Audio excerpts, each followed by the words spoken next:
Shalom, Bapak Ibu, saudara-saudariku yang terkasih di dalam Yesus. Kembali kita akan bersama-sama merenungkan firman Tuhan dalam renungan malam GKPA Penjernihan Selasa 28 November 2023. Sebelumnya kita berdoa. Kami bersyukur ya Allah Bapa dalam Yesus, karena kasih setiamu yang tak hentinya melingkupi kehidupan kami. Dan pada malam ini kami akan bersama-sama datang bersembah sujud, merenungkan firman-Mu Tuhan. Buka hati pikiran kami agar Roh Kudus-Mu memampukan kami. Terpuji nama-Mu Allah Bapa, dalam Yesus kami berdoa. Amin. Bapak Ibu, saudara-saudariku yang terkasih dalam Yesus, nats kita pada malam hari ini terambil dari Roma 9 ayatnya yang ke-19. Saya akan bacakan untuk kita. Sekarang kamu akan berkata kepadaku, jika demikian, apalagi yang masih disalahkannya? Sebab siapa yang menentang kehendaknya? Demikian firman Tuhan untuk kita, dan tema kita pada malam hari ini adalah kedaulatan Allah. Bapak Ibu, saudara-saudariku yang terkasih dalam Yesus, pertanyaan Rasul Paulus pada nats ini mewakili keingintahuan kita. Tak kalah berpikir tentang pemilihan Allah. Adilkah Allah menuntut tanggung jawab dari kita?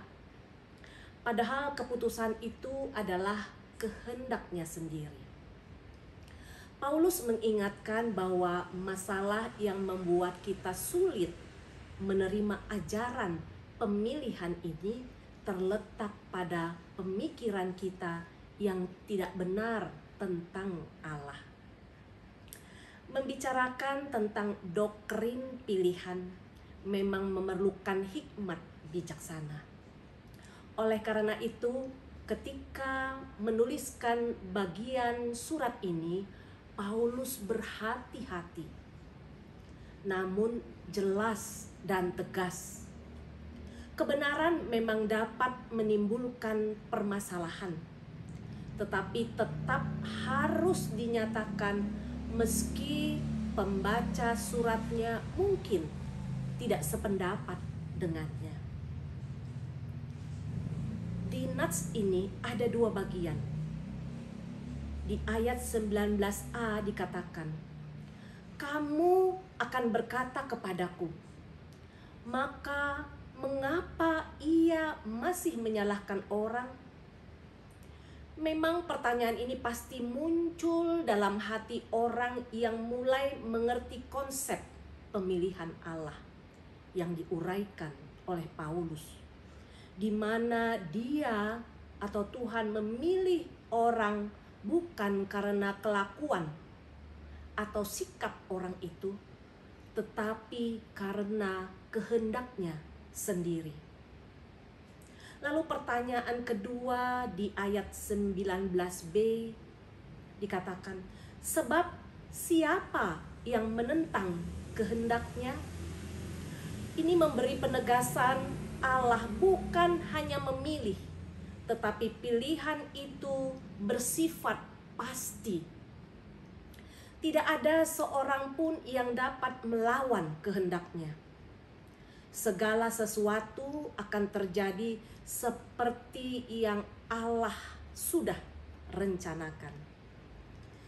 Kita selamat bukan karena kita layak atau memiliki hak diselamatkan, tetapi keselamatan itu semata-mata anugerah Allah. Panggilan kita saat ini adalah memelihara keselamatan yang telah kita terima. Banyak orang bersemangat mengerjakan ini dan itu, serta berusaha taat pada hukum agama supaya Allah menerima mereka. Namun hasilnya ternyata gagal. Kenapa? Karena mereka bergantung pada apa yang mereka lakukan, bukan iman atau kepercayaan kepada Allah. Allah lebih mengutamakan iman dibanding hanya sekedar perbuatan saja tanpa mengimaninya. Yang perlu kita hindari adalah beriman pada kebenaran yang kita buat sendiri. Kadang hal itu terjadi pada masyarakat sekarang ini. Orang yang taat agama malah mudah menghakimi orang lain. Kenapa bisa begitu? Itu karena standarnya bukan lagi kebenaran dari Allah, tetapi kebenaran yang dibuat sendiri. Seharusnya kita hanya bersandar pada kebenaran dari Allah saja. Lalu caranya? Dengan memahami firman Tuhan. Karena dengan memahami itu, kita dapat mengetahui kebenaran Allah yang sesungguhnya. Kita pastikan bahwa kita hidup penuh dengan iman pada Tuhan Yesus Kristus, bukan yang lain. Dan jangan bersandar pada kebenaran yang dibuat sendiri. Bisa-bisa malah membuat kita tidak lagi mentaati Allah. Jadi firman Tuhan ini perlu kita renungkan. Yang pertama, Tuhan punya kebebasan mutlak bagi setiap kita dan manusia tidak berhak untuk membantahnya. Allah telah memilih kita berdasarkan kedaulatan serta kemurahannya. Kita tidak patut mempertanyakan kebijaksanaan Allah tersebut. Yang kedua, bersyukur karena kita disebut umat pilihan yang dipanggil untuk diselamatkan serta percaya dan dijadikan anak-anak Tuhan.